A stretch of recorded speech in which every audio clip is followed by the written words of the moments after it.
ओम शांति। 13 जनवरी 2024। बाबा के महावाक्य। मीठे बच्चे, बाप की श्रीमत का रिगार्ड रखना माना, मुरली कभी भी मिस नहीं करना, हर आज्ञा का पालन करना। प्रश्न: अगर तुम बच्चों से कोई पूछे राजी खुशी हो तो तुम्हें कौन सा जवाब फलक से देना चाहिए? उत्तर: बोलो, परवाह थी पार ब्रह्म में रहने वाले की, वह मिल गया, बाकी क्या चाहिए? पाना था सो पा लिया। तुम ईश्वरीय बच्चों को किसी बात की परवाह नहीं। तुम्हें बाप ने अपना बनाया, तुम्हारे पर ताज रखा, फिर परवाह किस बात की? ओम शांति।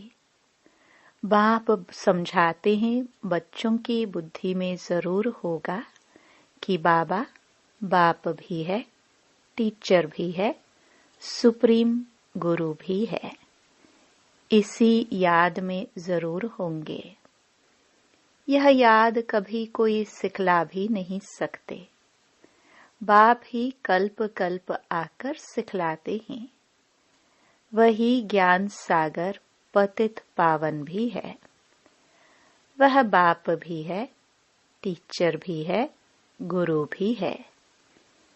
यह अब समझा जाता है, जबकि ज्ञान का तीसरा नेत्र मिला है। बच्चे भल समझते तो होंगे, परंतु बाप को ही भूल जाते हैं, तो टीचर गुरु फिर कैसे याद आएगा?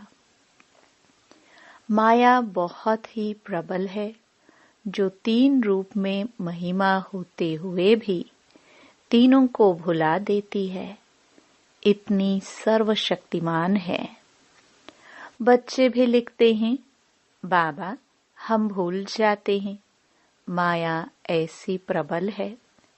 ड्रामानुसार है बहुत सहज, बच्चे समझते हैं, ऐसा कभी कोई हो नहीं सकता। वही बाप टीचर सतगुरु है, सच सच। इसमें गपोड़े आदि की कोई बात नहीं। अंदर में समझना चाहिए ना, परंतु माया भुला देती है। कहते हैं हम हार खा लेते हैं, तो कदम कदम में पदम कैसे होंगे? देवताओं को ही पदम की निशानी देते हैं, सबको तो नहीं दे सकते। ईश्वर की यह पढ़ाई है, मनुष्य की नहीं। मनुष्य की यह पढ़ाई कभी हो नहीं सकती। भल देवताओं की महिमा की जाती है, परंतु फिर भी ऊंचते ऊंच एक बाप है। बाकी उनकी बड़ाई क्या है? आज गदाई, कल राजाई। अभी तुम पुरुषार्थ कर रहे हो, ऐसा लक्ष्मी नारायण बनने का। जानते हो, इस पुरुषार्थ में बहुत फेल होते हैं।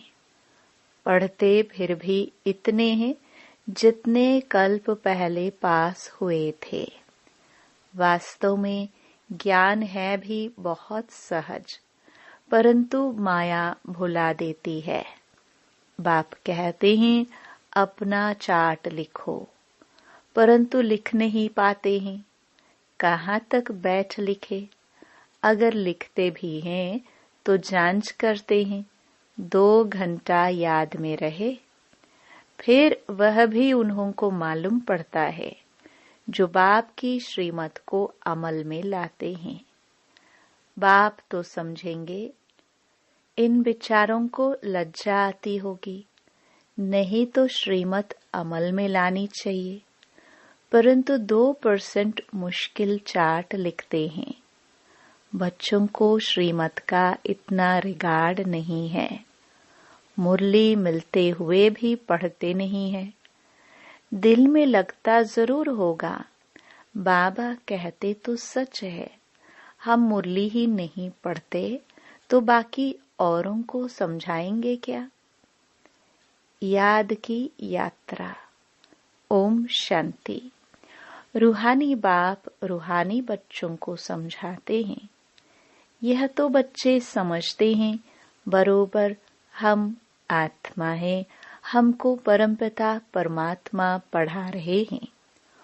और क्या कहते हैं, मुझे याद करो तो तुम स्वर्ग के मालिक बनो।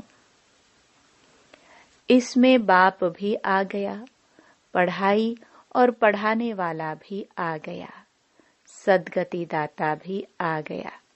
थोड़े अक्षर में सारा ज्ञान आ जाता है। यहाँ तुम आते ही हो इसको रिवाइज करने लिए। बाप भी यही समझाते हैं, क्योंकि तुम खुद कहते हो हम भूल जाते हैं, इसलिए यहाँ आते हैं रिवाइज करने। भल कोई यहाँ रहते हैं तो भी रिवाइज नहीं होता है, तकदीर में नहीं है। तदबीर तो बाप कराते ही हैं। तदबीर कराने वाला एक बाप ही है। इसमें कोई की पास खात्री भी नहीं हो सकती है, न स्पेशल पढ़ाई है। उस पढ़ाई में स्पेशल पढ़ने लिए टीचर को बुलाते हैं। यह तो तकदीर बनाने लिए सबको पढ़ाते हैं। एक एक को अलग कहाँ तक पढ़ाएंगे, कितने ढेर बच्चे हैं। उस पढ़ाई में कोई बड़े आदमी के बच्चे होते हैं तो उन्हों को स्पेशल पढ़ाते हैं। टीचर जानते हैं कि यह डल है, इसलिए उनको स्कॉलरशिप लायक बनाते हैं। यह बाप ऐसे नहीं करते हैं। यह तो एक रस सबको पढ़ाते हैं। वह हुआ टीचर का एक्स्ट्रा पुरुषार्थ कराना। यह तो एक्स्ट्रा पुरुषार्थ किसको अलग से कराते नहीं। एक्स्ट्रा पुरुषार्थ माना ही मास्टर कुछ कृपा करते हैं। ऐसे तो भल पैसे लेते हैं, खास टाइम दे पढ़ाते हैं, जिससे वह जास्ती पढ़कर होशियार होते हैं। यहाँ तो जास्ती कुछ पढ़ने की बात है ही नहीं। इनकी तो बात ही नहीं है। एक ही महामंत्र देते हैं, मन मना भव। याद से क्या होता है, यह तो समझते हो। बाप ही पतित पावन है, जानते हो उनको याद करने से ही पावन बनेंगे। अब तुम बच्चों को ज्ञान है, जितना याद करेंगे उतना पावन बनेंगे। कम याद करेंगे तो कम पावन बनेंगे। यह तुम बच्चों के पुरुषार्थ पर है। बेहद के बाप को याद करने से हमको यह लक्ष्मी नारायण बनना है। उन्हों की महिमा तो हर एक जानते हैं, कहते भी हैं आप पुण्य आत्मा हो, हम पाप आत्मा हैं। ढेर मंदिर बने हुए हैं, वहां सब क्या करने जाते हैं। दर्शन से फायदा तो कुछ भी नहीं। एक दो को देख चले जाते हैं, बस दर्शन करने जाते हैं। फलाना यात्रा पर जाता है, हम भी जावे, इससे क्या होगा, कुछ भी नहीं। तुम बच्चों ने भी यात्राएं की है। जैसे और त्योहार मनाते हैं, वैसे यात्रा भी एक त्योहार समझते हैं। अभी तुम याद की यात्रा भी एक त्योहार समझते हो। तुम याद की यात्रा में रहते हो। अक्षर ही एक है, मन मना भव। यह तुम्हारी यात्रा अनादि है। वह भी कहते हैं वह यात्रा हम अनादि करते आए हैं, परंतु तुम अभी ज्ञान सहित कहते हो हम कल्प कल्प यह यात्रा करते हैं। बाप ही आकर यह यात्रा सिखलाते हैं।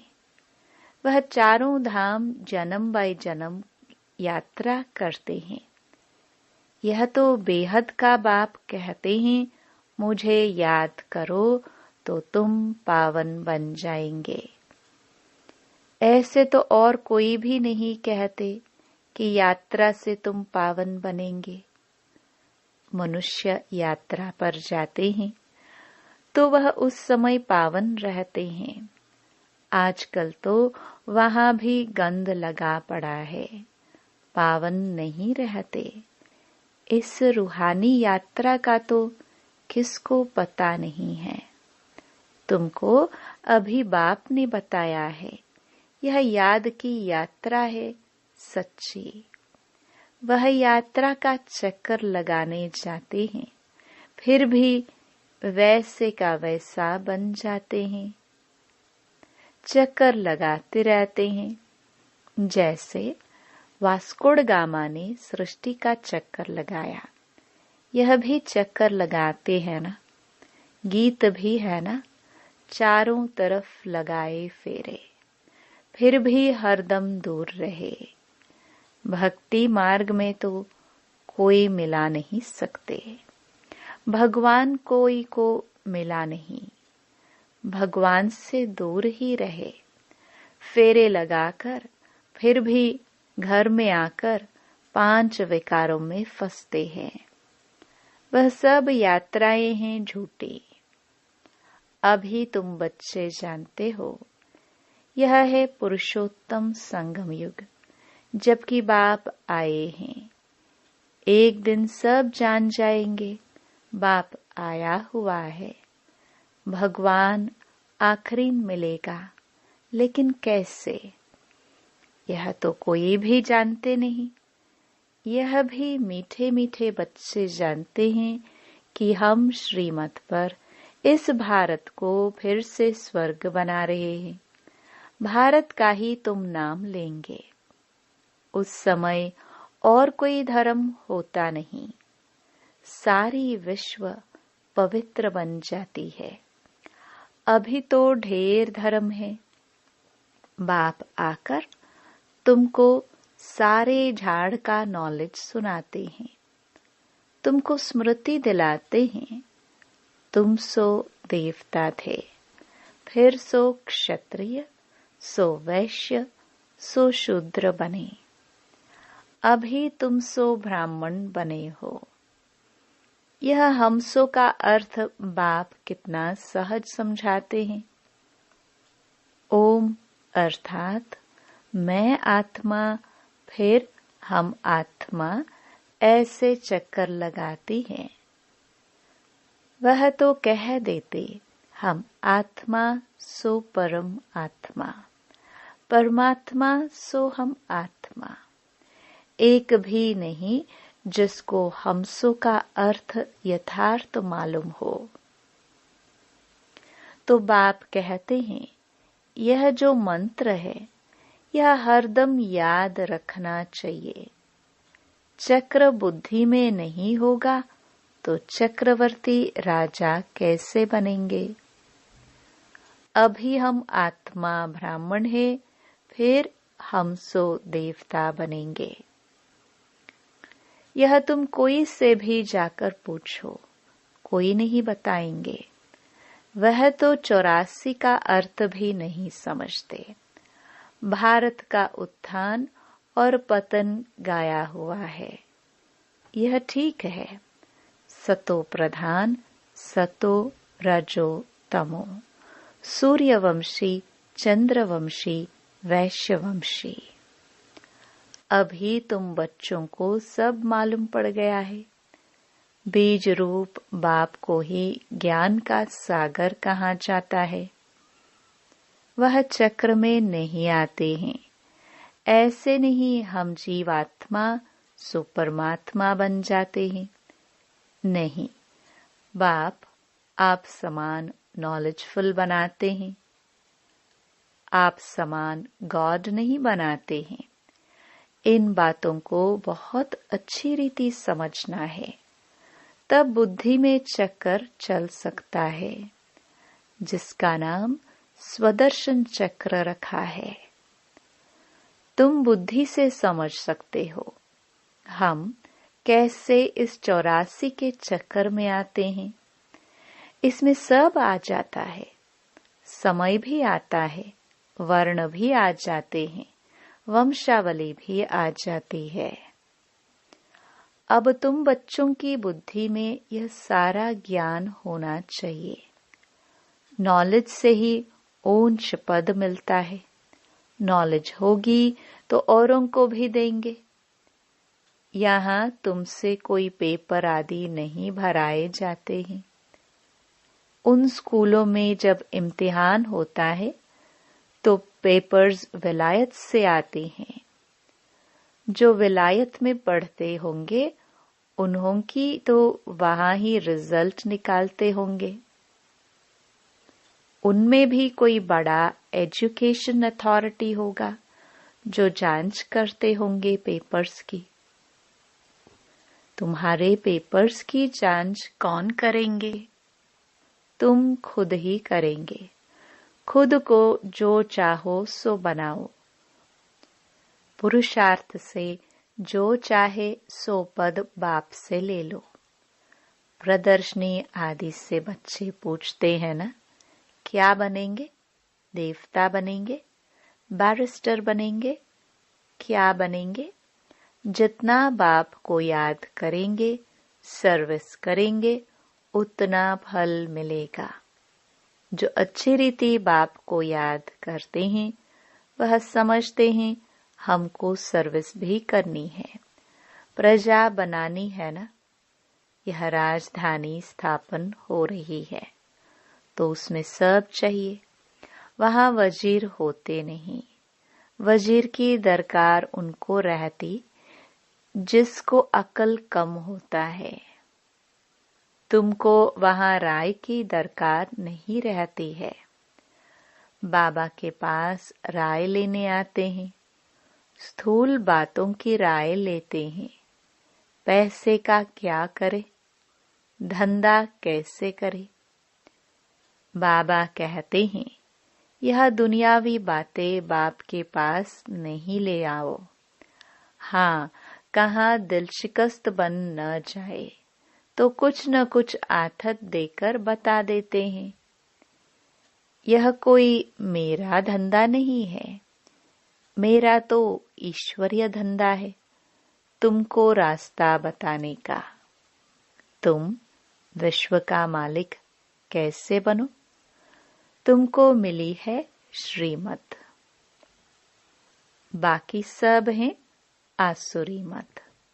सतयुग में कहेंगे श्रीमत, कलयुग में आसुरी मत।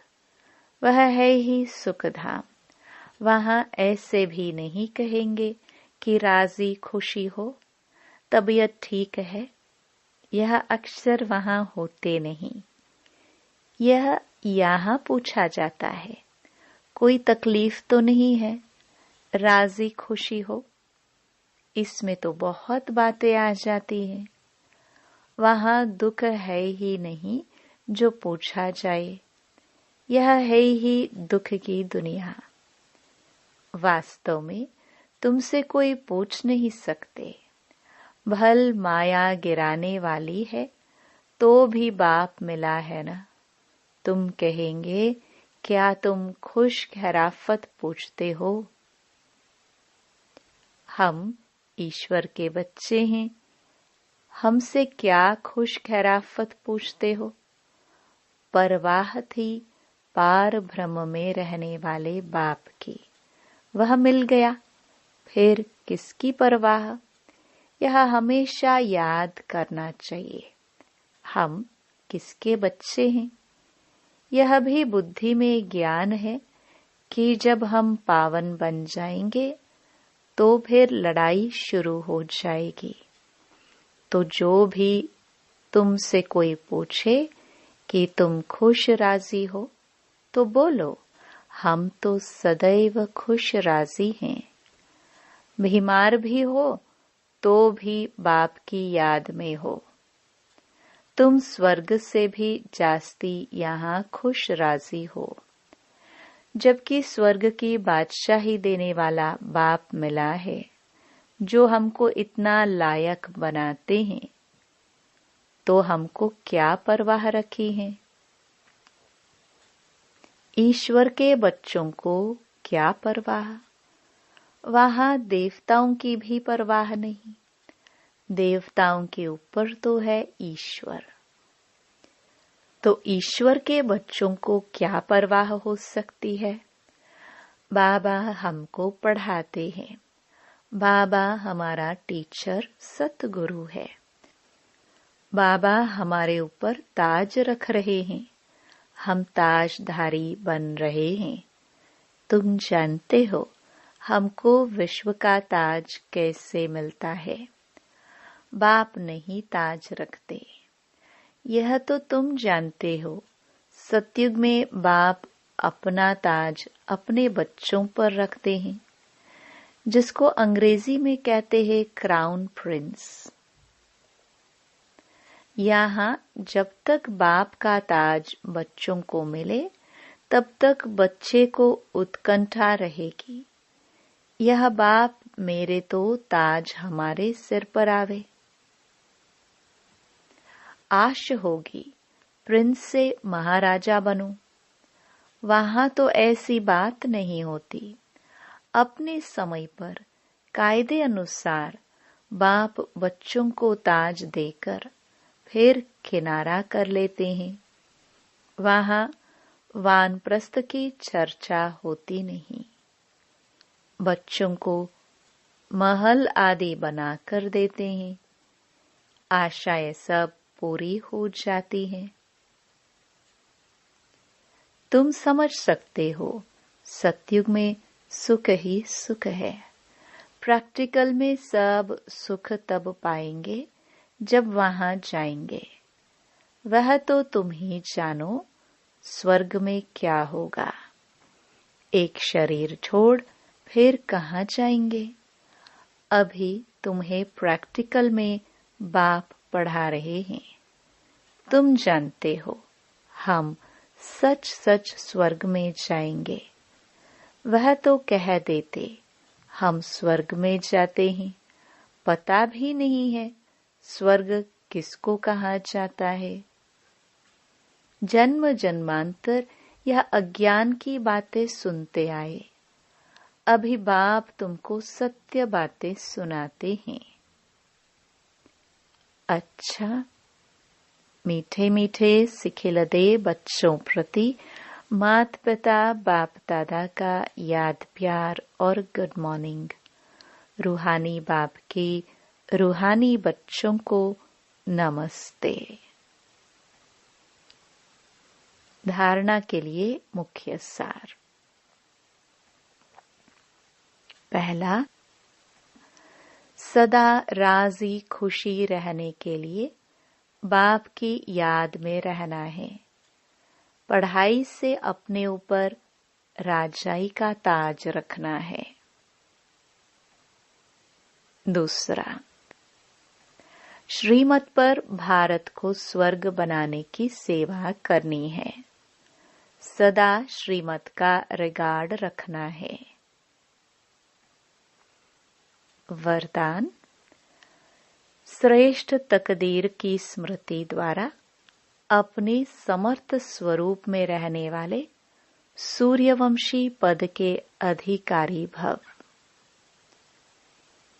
जो अपनी श्रेष्ठ तकदीर को सदा स्मृति में रखते हैं, वह समर्थ स्वरूप में रहते हैं।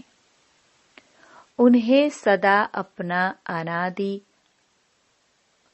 असली स्वरूप स्मृति में रहता है। कभी नकली फेस धारण नहीं करते। कई बार माया नकली गुण और कर्तव्य का स्वरूप बना देते हैं। किसको क्रोधी, किसको लोभी, किसको दुखी, किसको अशांत बना देती हैं। लेकिन असली स्वरूप इन सब बातों से परे है। जो बच्चे अपनी असली स्वरूप में स्थित रहते हैं, वह सूर्यवंशी पद के अधिकारी बन जाते हैं। स्लोगन: सर्व पर रहम करने वाले बनो तो अहम और वहम समाप्त हो जाएगा। अव्यक्त इशारे: इस अव्यक्ति मास में बंधन मुक्त रह जीवन मुक्त स्थिति का अनुभव करो। जब आपकी रचना कमल पुष्प जल में रहते जल के बंधन से मुक्त है, तो जब रचना में यह विशेषता है, तो क्या मास्टर रचना में नहीं हो सकती? जब कभी बंधन में फंस जाओ तो अपने सामने कमल पुष्प का दृष्टांत रखो कि जब कमल पुष्प न्यारा प्यारा बन सकता है, तो क्या मास्टर सर्वशक्तिवान नहीं बन सकते? तो सदा बन जाएंगे। ओम शांति।